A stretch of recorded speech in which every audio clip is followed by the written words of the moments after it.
ஒரு அடல்ட்ஸுக்கு பல்லு விழுந்துருச்சு அப்படின்னாக்கா அந்த இடத்துல என்ன ஆகும்னு உங்களுக்கு தெரியுமா? அது தெரிஞ்சுக்கிறதுக்கு முன்னாடி அறிவியல் 360 சேனலை சப்ஸ்கிரைப் அண்ட் ஃபாலோ பண்ணிக்கோங்க.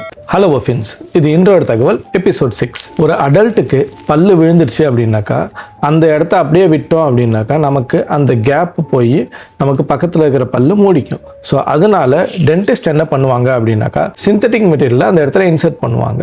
ஸோ அதனால அந்த கேப் வந்து மூடாமல் இருக்கும்.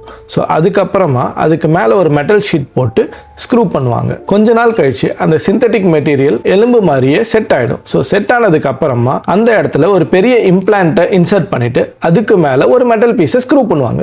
ஸோ அதுக்கும் மேலே நம்ம ஆர்டிஃபிஷியல் டீத்தை பிளேஸ் பண்ணுவாங்க. ஒரு ரன்னிங் மாடர்ன் டேபிள் சாவை நீங்கள் ஆக்சிடென்டலாக டச் பண்ணிட்டீங்க அப்படின்னாக்கா என்ன ஆகும்னு உங்களுக்கு தெரியுமா?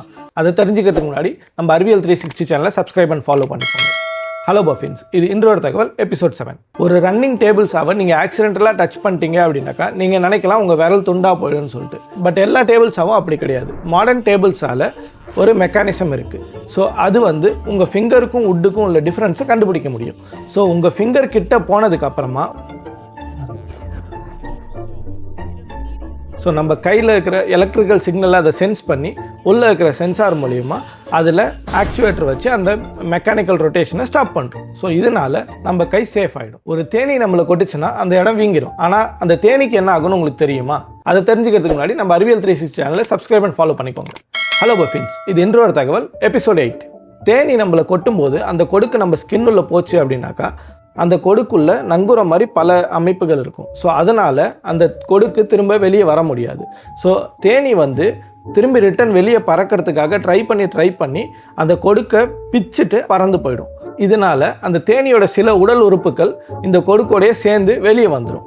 அதனால் கொஞ்ச நேரம் கழிச்சு அந்த தேனி செத்து போயிடும். நீங்கள் கார் ட்ரங்க்ல மாட்டிக்கிட்டீங்கன்னா என்ன பண்ணணும்னு உங்களுக்கு தெரியுமா? அது தெரிஞ்சுக்கிறதுக்கு முன்னாடி அறிவியல் 360 சேனலை சப்ஸ்கிரைப் அண்ட் ஃபாலோ பண்ணிக்கோங்க. ஹலோ பஃபின்ஸ், இது இன்றோட தகவல் எபிசோட் 9. நீங்கள் கார் ட்ரங்க்குள்ள மாட்டிக்கிட்டீங்கன்னா இமீடியட்டா நீங்கள் சுற்றி சர்ச் பண்ணுங்க ஒரு க்ளோயிங் ஆப்ஜெக்ட்டுக்கு. ஸோ அது கிடைச்சது அப்படின்னாக்கா அதை பிடிச்சி இழுங்க. அதுதான் வந்து லேட்ச். சப்போஸ் அப்படி உங்களுக்கு எதுவும் கிடைக்கல அப்படின்னாக்கா நீங்கள் பயப்பட வேண்டாம். ட்ரங்க் வந்து ஏர் டைட் சீல்டு கிடையாது. ஸோ அதனால உங்களுக்கு ஆக்சிஜன் சப்ளை ஈஸியாக கிடைக்கும். ஸோ அதுக்கப்புறமா அந்த காரோடைய பேக் சீட்டை நீங்கள் புஷ் பண்ண ட்ரை பண்ணீங்க அப்படின்னாக்கா அந்த பேக் சீட் மடங்கி உள்ள போக முடியும். ஸோ அதையும் மீறி உங்களுக்கு எதுவுமே முடியல அப்படின்ற பட்சத்தில் நீங்கள் காரோடைய பேக் சைடில் இருக்கிற ரெட் லைட்டை நீங்கள் கிக் பண்ணீங்க அப்படின்னாக்கா உங்களுக்கு சின்ன கேப் கிடைக்கும். அது மூலியமா நீங்கள் ஹெல்ப் கேட்க முடியும். டெர்மட்டாலஜிஸ்ட் டெர்மா ரோலரை வச்சு உங்க ஸ்கின்னை எப்பயுமே இளமையா வச்சுக்க முடியும்னு சொன்னா உங்களால நம்ப முடியுமா? அதை எப்படின்னு தெரிஞ்சுக்கிறதுக்கு முன்னாடி நம்ம அறிவியல் 360 சேனலை சப்ஸ்கிரைப் அண்ட் ஃபாலோ பண்ணிக்கோங்க. ஹலோ பஃபின்ஸ், இது இன்றோட தகவல் எபிசோட் 10. டெர்மட்டாலஜிஸ்ட் டெர்மா ரோலரை வச்சு உங்க ஃபேஸ்ல ரோல் பண்ணும்போது அந்த டெர்மா ரோலர்ல இருக்கிற சின்ன சின்ன நீடில்ஸ் வந்து உங்க ஃபேஸை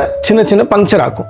ஸோ பிரெயின் வந்து இது எல்லாமே காயம் நினைச்சு அந்த இடத்துல புது செல்ஸ் அனுப்பி கொலாஜன் ரிலீஸ் பண்ணும். ஸோ இது மூலமா அந்த பங்க்சர் ஆன இடத்துல உங்களுக்கு புது செல்ஸ் உருவாகி அந்த ஸ்கின் வந்து உங்களுக்கு மறுபடியும் அந்த இடத்துல கிரியேட் ஆகும். ஸோ இதனால உங்க ஸ்கின் வந்து நல்ல ஸ்ட்ரெச்சாக இருக்கும். அதனால உங்களுக்கு வயசான தோற்றம் சீக்கிரமா வராது.